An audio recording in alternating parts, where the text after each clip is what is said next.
খালেদা জিয়া, বাংলাদেশের প্রথম নারী প্রধানমন্ত্রী। ৩০ ডিসেম্বর সবাইকে কাঁদিয়ে চলে গেছেন না ফেরার দেশে। প্রিয়জনরা তাকে ডাকতেন পুতুল বলে। এই পুতুলের জন্ম ওপার বাংলার জলপাইগুড়ি শহরে, বর্তমানে যা জলপাইগুড়ি পৌরসভার ৮ নম্বর ওয়ার্ডের অন্তর্ভুক্ত। সেখানে কাটে পুতুলের শৈশবের কয়েকটা বছর। পুতুলের শিক্ষাজীবন ছিল জলপাইগুড়ি সদর গার্লস স্কুলে।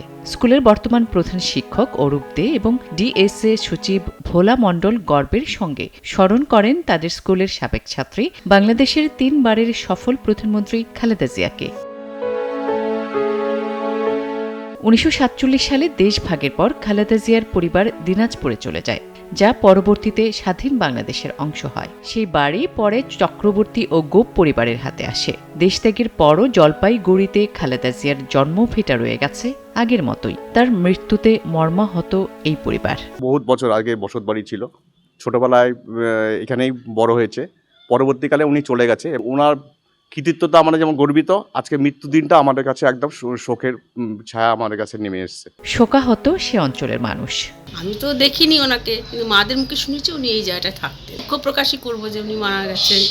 ১৯৬০ সালে তৎকালীন পূর্ব পাকিস্তান সেনাবাহিনীর ক্যাপ্টেন ও পরবর্তী বাংলাদেশের রাষ্ট্রপতি জিয়াউর রহমানের সঙ্গে পুতুলের বিয়ে হয়। এরপর খালেদা খানম পুতুল নাম বদলে দেশ বিদেশে তিনি পরিচিত হয়েছিলেন খালেদা জিয়া হিসেবে।